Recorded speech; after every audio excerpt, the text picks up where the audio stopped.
What's going on? Welcome to another episode of the SnapRefund Podcast. My name's Cody and Anis, I'm Anis Taylor. and we are here live from sunny Philadelphia, That's right. It's always sunny in Philadelphia, baby. or so they say. So, Anis, let's chat about some updates, how things have been going since last time. Yeah? Wow, man, a lot has been happening. I think the last time we did a podcast was at the end of the year. So it's been a while, but where do we start? Okay, well, I think the best place to start is that things are progressing. We have a new product coming out. So being able to take all the wins along the way, being able to win ITC Vegas, the State Farm pitch competition for ITC Vegas, being able to win that, building the confidence, starting to get more clients, starting to generate more revenue. All of these things is really pushing us in the direction where it's like, okay, we knew that this company was going to be like this. And it's just great to be going through the process. How about you? How do you feel? Yeah, definitely. I feel good. We also have a new accelerator we've joined, which is the 1871 accelerator based in Chicago. That's right. And that's been really exciting as it has a strong InsurTech focus. In the 1871 Innovation Lab, InsurTech is one of the subdomains here of speciality. Yeah. And within that, we're seeing a lot of interesting opportunities amongst our cohort mates, a lot of companies that touch some or all parts of the value chain that we can help deliver solutions for. That's right. So I've been excited to keep exploring that. Yeah. I mean, I think that's just the name of the game, right? Everything in life is really process and progress. That's what I like to say, is process and progress. It's a process that you got to go through. You have an idea, then from the idea, then you got to build it out into something tangible.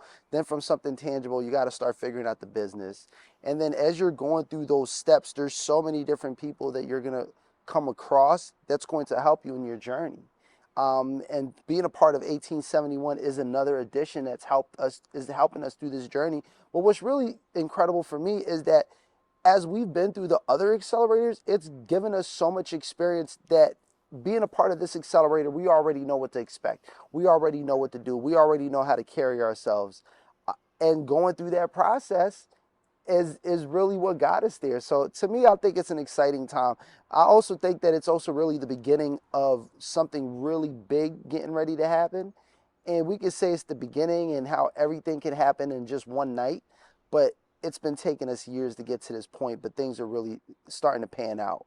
Yeah, you get the momentum starts to allow you to, even when you're not really, starting from a place of like a ton of something going on, it's just a little bit easier every time. And then eventually, now we're at a point where we have a lot going on, and that's all because each time we were pushing the ball forward, it's only moving a little bit and a little bit each time, and eventually starts rolling faster and Yep. faster, and that's really exciting. Yep. Yeah. How do you feel like as far as just this year, just the momentum has been compared to last year? I think there's a lot of product-led growth, which is really where you want to be. Mm-hmm. And the clients we've been serving, we've had some natural opportunities here to expand our portfolio of solutions to other parts of the payments value chain within insurance. It's been a lot of claim-centric focus today, but now we actually have insurance agents coming in and helping them with their problems. And that's created a natural flywheel that's made everything we're doing that much more impactful to the stakeholders and the customers involved in all these transactions. And that's been really interesting. Tell me, how does it feel like when you compare it to the vision that you actually had when you were leading this team to this type of growth, to actually going through it? Do you feel that we're where we're at, where we should be, or we should be further, or we're further than we should be? Keith Gruen at Techstars said something that I always thought was really insightful. He said, should is just could with shame attached. Mm, So I don't even think that the idea of should even matters, right? yeah, It is what it is, and yeah, as long as we're interested in continuing to make it the best of what it is, yeah, then that's where we're at, and I think where we'll continue to push from. yeah. I think that's the best way to put it, really. And at the end of the day, we just got to do the work. The fact that we've been doing the work, bringing that Philly grittiness to our day-to-day work is what's getting us over the hump to get us to the position that we've been in now. And I also believe in energy. I believe that we've been putting out so much energy that it's starting to reciprocate. It's starting to push out there and things are starting to come back. I always look at when you work hard, those things that you're putting into is what you're going to get out of it. And I'm starting to see it. And I feel the energy is great. It's crazy to me that we're actually shooting this podcast in the moment when there's supposed to be a solar eclipse. Things that happen once every 20 years, we're going through that experience. We're working, shooting this podcast because it's important for us to get our message out there. But there's also something energetic happening within the universe with the solar eclipse at the same moment. So I feel like the energy is there for us, and we just got to continue to keep pushing it forward. Yeah. Yeah, so is that my mom, she loves crystals. So she always tells me about different types of crystals that are supposed to do different things. I don't know how much of it I even believe, but I really appreciate the energy behind it is just one in which people are essentially looking to find a way to, capitalize and utilize and experience something that maybe they don't understand. And she actually got me a pendulum recently. Okay. Have you seen a Of pendulum before? course. So you hold it up and you ask it questions, and it like moves in different directions to tell you the Mm-hmm. answer. And it's been fun to play with. I had a few questions to it. I was asking different VCs would invest or not, and the pendulum has been right so far. So that's some interesting energy right there. Okay, okay. Well, when it comes to the things that we should look forward to and that we're building out, what are some of those things that you envision the future of Snap Refund being able to really scale at? Well, first things we have going on now, first things first, we're having a new landing page launch. So Okay. Snap Refund has been on a journey for a few years now, and it's really taken a lot of direction that we never could have predicted. That's because we've listened to the market and the customers. So I think we've outgrown the name Snap Refund in a lot of ways, and that was where we had a conversation about unveiling new names for different product lines. So the existing product, as we know it today, is Claim Snap. And we also have Agent Snap is our new product that just launched in February that's going to continue to build momentum and value for the market. So where we're going next, I'm excited to see a refresh of some of our branding and our landing pages to reflect those individual product lines. I'm excited to see more engineering resources getting pushed towards Agent Snap to further mature that product and platform that simplifies agency billing for our insurance agent clients. And I'm also excited to see the channel partnerships we've fostered with ClaimSnap come to fruition and be able to garner more inbound leads and motion from insurers who are using ClaimSnap to facilitate claim payments and premium refunds. How about yourself? Well, I really see that the market, like you talked about, leading us to the positions that we need to be at is going to continue to happen. And the fact that we are nimble, but more importantly than that, just innovative. Always having a mindset that, like, we talk about the future now, to think about the future and not kind of like be a blockbuster with Netflix taking over. I think those opportunities and the things that are happening digitally is really interesting, and understanding those ledgers, understanding what type of currency is going to be out there, what's moving in the future, what type of payment rails are going to be used, what type of networks is going to be used. Keeping our eyes open for that and consistently be ready to pivot, to move if it makes the most sense. So I'm looking forward to that. But more importantly than anything, I'm really looking forward to just letting what we've built go and letting that really be tested by the market, building that to its full maturity level, and then scaling that business.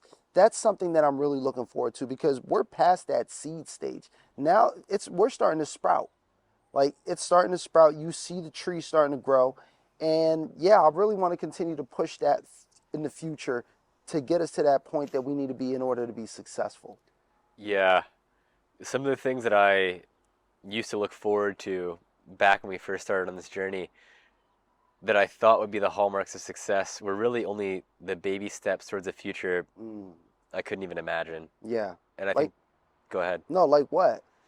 Well, I imagined, getting our first investor, getting our first customer. Those were things that for years I was really pushing to accomplish, and we were all hoping would be sooner Yeah. than later. But that's really just the start of a new saga, and it's of course all in the vein of like appreciating where you're at and also being able to appreciate where you want to go, Mm-hmm. not making any assumptions on how long things will take because so much of that you really can't control. But those things, being able to deliver on something like the payment value that we saw I thought that would be, kind of like the end state, but that was really just the beginning state That was the beginning state. Yep. of what's next. So Hmm. those are some of the things that I looked back and thought, wow, I mean, you really just don't know where things lead, but if you just try to stay in it the whole time, then you can try to navigate that as best as anyone can.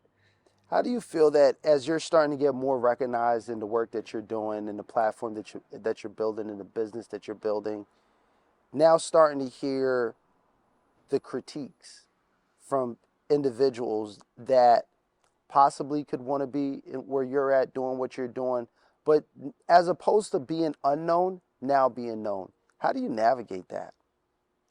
I really look to find whatever amounts of anyone's feedback or critique are worth considering and could be useful or helpful, and anything else, just ignore it, Yeah. really. Because I think there's definitely some overlap, and like with anything, like people have various thoughts about whatever the topics are of the day or of the times. And some amount of that I think is definitely not to be ignored. It's to say like, okay, yeah, like this is real. Hmm.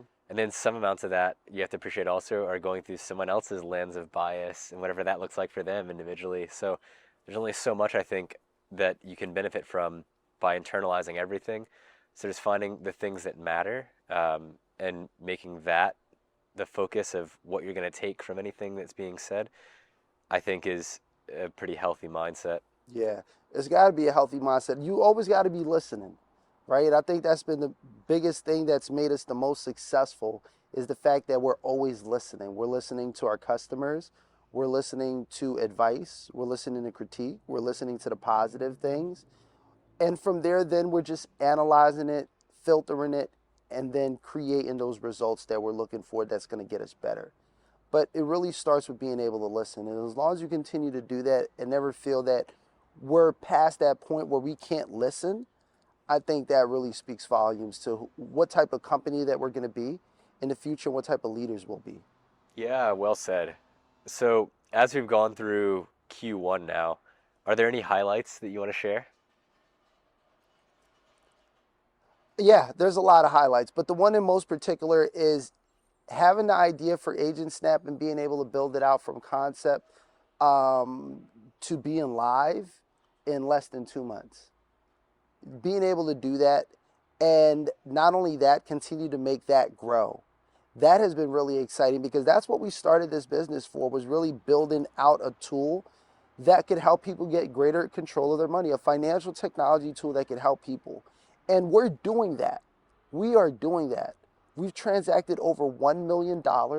That happened in Q1. These are the small things to other companies that are doing big numbers that may be nothing, but to us that's actually going through the entire journey, it means the world. It really means the world. So I think to me that's been the most exciting things that happened in Q1. What about yourself? Yeah, Agent Snap launching in 7 weeks. That's my favorite. Yeah, We were also able to go from 0 Agent Snap clients to 5 Agent Snap clients, that's right. all in a matter of like 5 weeks, which What was, does that say if you're able to sign them that fast? I think, it's a clear indication of product market fit. Mm, Now, obviously, there's a lot that goes into product market fit, but when you have customers that are eagerly looking to have the product happen, our bamboo plant here is coming in to say hi. When you're having the companies that say like, yeah, no, we need this, that's a huge successful metric that lets you know, it's um, alive. yeah, I think this plant might need Agent Snap is what I'm getting. That was huge. It tells me that the the pain point is real. Yeah, Now the next step is the solution satisfactory? Because we know the pain's real and we know that there's ways to solve it. And now we have their attention because the pain point is so pronounced. Now our next phase is making the solution really pronounced. And that's a big part of the journey today. yeah. That's the funnest part for me. That's really the most fun, is figuring out that problem. Because really, if you think about it, we're problem solvers. Like, we're logical problem solvers. And there's things that are just small centimeters of seeds of ideas that doesn't really sprout in the very beginning, but it's just a spark. And to have that spark and to feel that spark, and then take that spark and be able to generate this fire and something that's iron, that's built, that's strong. That to me is amazing. And going through that and having those moments, that's really what I live for. And that's why I love SnapRefund. I love the work that we're doing at SnapRefund. I love the products that we're building at SnapRefund. I love the results that we're seeing. I want more, but I think what man doesn't want more? Who doesn't want more? You know, I think it's just important that if you're not wanting more and you're not working for it, then you're not pushing yourself. And we want to consistently push ourselves. We want to strive to be better. And that's what's happening. And I'm excited about all those things. Yeah, it's really exciting. There's almost a new life when you have a new product that breathes new excitement into the company. And the beauty of that too is that because we already had the established ClaimSnap product and the established SnapRefund company, it's like you're starting like a micro startup within the company that's already there. So it's a lot of the same early journey of like, oh, what does it look like? How does it work? What does the customer want it to do? A lot of those things get to resurface, and it's really exciting if you enjoy that process all again. Yeah. Well, as we go into Q2, so it's really now or never. It's crunch time. That's the way that I believe that it should be for us, especially being a startup every day. What are some of the things that we really need to be focused on as entrepreneurs, as businessmen, not product developers, but just businessmen that's building this business? What do we need to focus on? Focusing on distribution opportunities is key, in my opinion, because distribution can be one-to-one with outbound sales, or you can find multiplicative opportunities. And those opportunities, whether they be in the form of channel partners, integrations, etc., could really go a long way in creating a cascade of new business. And that's definitely something to look at in Q2 for us. Yeah, I agree with you. Distribution is the key. We got to consistently get it out there. As long as we can consistently get it out there and grow and scale that growth, I think those are the things that are going to get us to being successful really, really quick. We know that we got product market fit. We see how the market is reacting, how many people really want this tool to improve their business. And I love the fact that we're helping them make money. So that to me is so important that now when you're using this tool that we created and you're making more money and it's generating more revenue for your business and your company and you're scaling and you're spending less time doing work. That's what we talk about when we say full optimization. We're really trying to optimize this platform for our clients. And so being able to see that happen, I'm excited about that. And we're going to do that in Q2. Absolutely. Yeah. On that note, my name's Cody Anis. And I'm Anis Taylor. And this is the SnapRefund Podcast. Till next time, y'all.